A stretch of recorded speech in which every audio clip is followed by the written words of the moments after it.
Hey leaders, it's Rick Miller, your Tiny Habits and Balance Over Speed coach with another of the 21 Irrefutable Laws of Leadership by John Maxwell. Today we're going to tackle one of the great myths of leadership, the law of sacrifice. We're going to flip the traditional leadership pyramid on its head and show you why leaders must give up to go up. And we're going to study an iconic leader in American history. Let's get started. If you'd grown up with Dr. Martin Luther King Jr., you would have said he was most likely to succeed. Skipped the fifth grade, graduated from high school early, graduated from college at age 19, and then he went to Crozer Seminary to study to become a pastor. While he was there, something happened that really influenced his life. He read a sermon and studied the life of Mahatma Gandhi, and that really put him on a course that we all know about. He then went on and got his PhD from Boston College, married his sweetheart Coretta Scott, and they got married and got their first pastorate in, of all places, Montgomery, Alabama. You would think that with all that going for him, he was going to have a nice career as a pastor. But here's what happened. A month after he got there, Rosa Parks refused to move from her seat on a bus, and from there, you know what happened. He was elected head of the Montgomery Improvement Association and started a boycott of the buses that basically led to the changing of the laws. He became just an iconic civil rights leader. We know him for the speech of the century, where a quarter of a million people gathered in Washington to hear the I Have a Dream speech. Nobel Peace Prize. There's 1,000 boulevards named after him in every city that you can think of. And of course, we all know that we celebrate his holiday in February. So here's the question. With all that success, and we all know that it cost him his life, but along the way, what price did Dr. King have to pay to move up to that iconic position? Obviously, Dr. King is the greatest example of the law of sacrifice because, as we all know, he basically sacrificed his life for his cause. Now, what we may not realize is that he paid a price each step of the way to get to where he is in our memory today.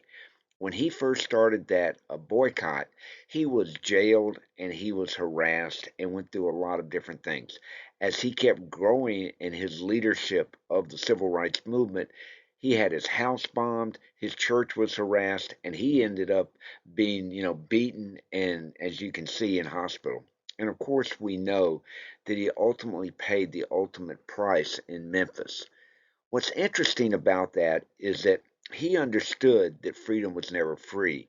And let me read you something that he gave in a speech the night before he was assassinated. And basically he said, I don't know what will happen to me now. We've got some difficult days ahead. I may not get there with you, but I want you to know tonight that we as a people will reach the promised land. I'm happy tonight. I fear no man because mine eyes have seen the glory of the Lord. I think when we recognize that the law of sacrifice is one where we need to think about what price am I willing to pay because freedom's never free, and again, count the cost before you begin. So, when it comes to the law of sacrifice, Dr. King is a great example. And let's flip some of these common myths on their head about what really the law of sacrifice is all about. Every leader I've ever talked to, when I talk to them about their success, they never talk to me about their success. They talk to me about the struggles, the price they had to pay. And generally, we always think that, well, if I got to the top of the pyramid, if I were the top leader, man, my life would be so easy. But really, what you find out is that there is no success without sacrifice. The other thing you find out is that as you move up, you start having more and more people who report to you and you think, well, if I can just delegate that. But as our little drawing illustrates, just because you delegate, you can never delegate responsibility. Responsibility stays with the leader. So sometimes people let you down. Guess what? You're still responsible, and to move up, you have to take responsibility, and that usually means that you have to give up even more just to make sure that things get done right. And here's the other myth that just because you've arrived, you think, man, I have made it. Talk to any leader, and they'll tell you that the cost of leadership grows once they've reached the top of their organization. You have to stay there. Think about all the NFL and other teams, sports where you win the world championship, and it's amazing how few teams repeat. Why is that? Well, it's because in order to stay on the top, you have to keep sacrificing the way you did when you were hungry to get there.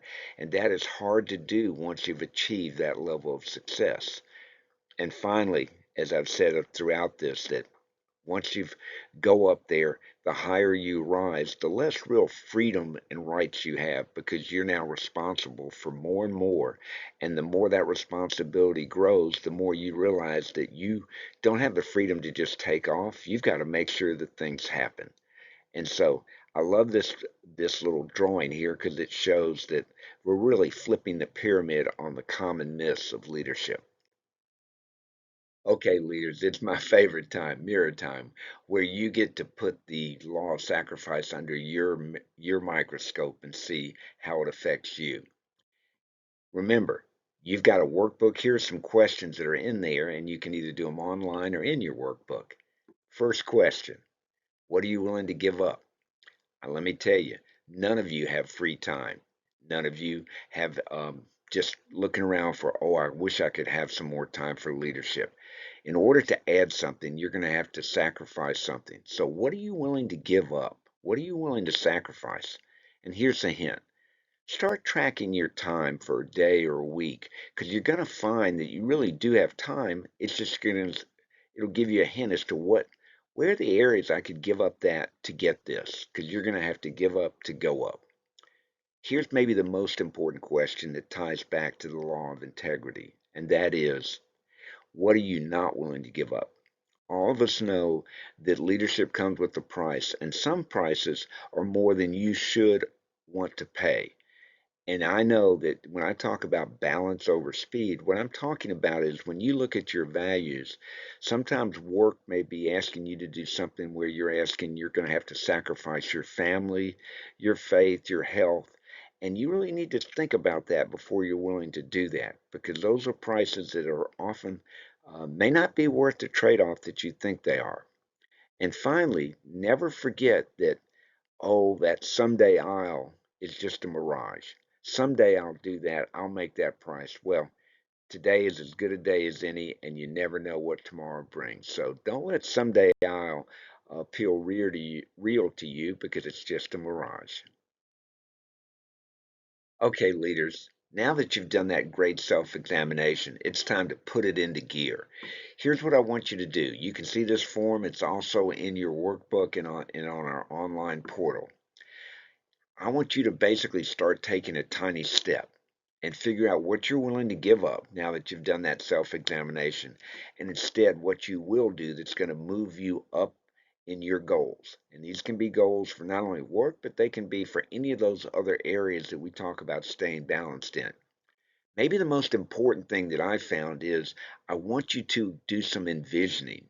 I want you to just relax, close your eyes for a while, and think about what will my life be like as a result of doing this. Because one of the best ways to move forward is to have that vision that you've already programmed into what this is where I'm going to go. Last thing, most important, I think, and that is you need an accountability partner. Because as I've learned with tiny habits, all of us have motivation, but motivation's like the tide here. It goes in and out. An accountability partner is steady, and that will help you stay on track with your goals. So, hope you've enjoyed the law of sacrifice. I know you can do it, and I know once you start doing it, you're going to be moving up. Let's go to the next one.